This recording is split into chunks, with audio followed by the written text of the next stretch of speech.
Hello viewers, welcome to GK academy. আজকে আমি তোমাদের জন্য লাইফ সায়েন্সের একটি নতুন পর্ব নিয়ে হাজির হয়েছি। ঠিক আছে, তো এর আগে আমি আরও কিছু সেট দিয়েছি, তো এটা আরেকটি নতুন পর্ব। খুবই ইম্পর্টেন্ট কোশ্চেন আছে তোমাদের জন্য। যদি ভিডিওটি দেখে ভালো লেগে থাকে তাহলে লাইক কমেন্ট শেয়ার করে দেবে এবং সাবস্ক্রাইব করে বেল আইকনটি ক্লিক করে রাখবে। তোমরা সাবস্ক্রাইব করলে আমি মোটিভেট হই যাতে নতুন নতুন আরও তোমাদের জন্য গুরুত্বপূর্ণ কোশ্চেন নিয়ে আসতে পারি। দেরি করছি না, শুরু করছি আজকের ভিডিও। কোনটি শরীরের ক্যালসিয়ামের শোষণ বাড়ায়? প্রথম কোশ্চেন। অপশনগুলো দেখো, vitamin A, vitamin D, vitamin C, vitamin K. তো ক্যালসিয়ামের শোষণ বাড়ায় কোনটি? কি হবে সঠিক উত্তর? সঠিক উত্তর হবে ভিটামিন ডি। আর মনে রাখবে, ভিটামিন ডি এর অভাবে রিকেট রোগও হয়। ঠিক আছে, এটাও পরীক্ষায় আসে। খুবই ইম্পর্টেন্ট কোশ্চেন, প্রতিটা কোশ্চেনই ইম্পর্টেন্ট কোশ্চেন আছে। চলো পরবর্তী কোশ্চেনে যাওয়া যাক। কোনটিকে অ্যান্টি স্ট্রেস হরমোন বলা হয়? অপশনগুলো দেখো, ইনসুলিন, অ্যাড্রিনালিন, কর্টিসল, মেলাটোনিন। খুবই গুরুত্বপূর্ণ একটি কোশ্চেন। অ্যান্টি স্ট্রেস হরমোন বলা হয় কোনটিকে? তো সঠিক উত্তর কি হবে?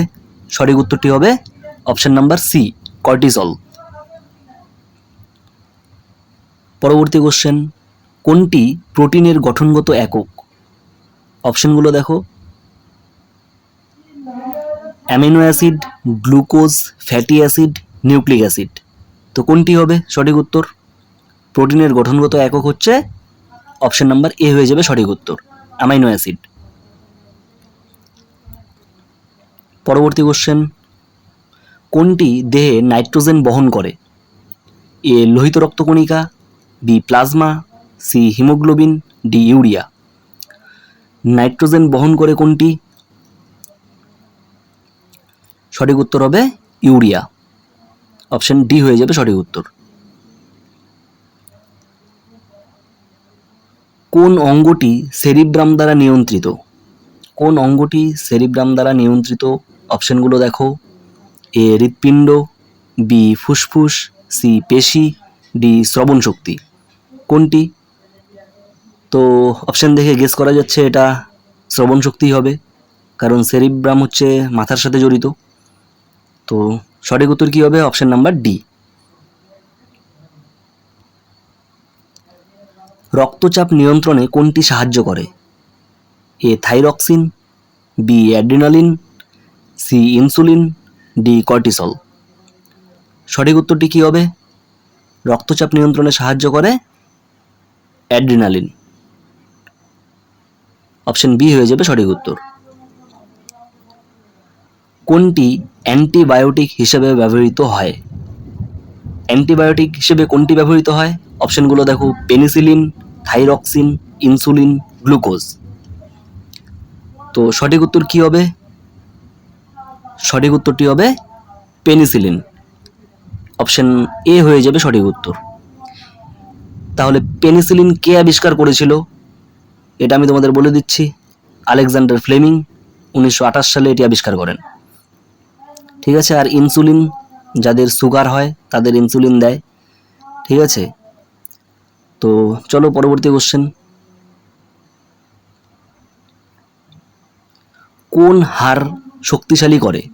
মানে কোনটি হাড় শক্তিশালী করে? অপশনগুলো দেখো, vitamin A, vitamin C, vitamin D, vitamin E. তো হাড়ের সাথে যুক্ত কোনটি হাড় শক্তিশালী করে? Vitamin D. পরবর্তী কোশ্চেন। কোনটি জৈব উপাদান নয়? জৈব উপাদান নয় কোনটি? A protein, B glycogen, C urea, D silica. তো কি হবে সঠিক উত্তর? জৈব উপাদান নয়, অপশন নাম্বার ডি হয়ে যাবে সঠিক উত্তর, সিলিকা।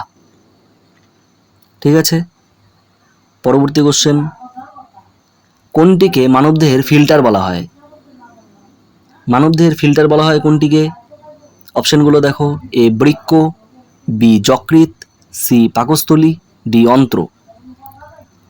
তো মানবদেহের ফিল্টার বলা হয় অপশন নাম্বার এ, বৃক্ক হয়ে যাবে সঠিক উত্তর। পরবর্তী কোশ্চেন। কোনটি কোষ বিভাজনে সাহায্য করে? খুবই important question. A centriole, B nucleus, C ribosome, D Golgi body. তো সঠিক উত্তর কি হবে? সঠিক উত্তর হবে অপশন নাম্বার এ, সেন্ট্রিওল।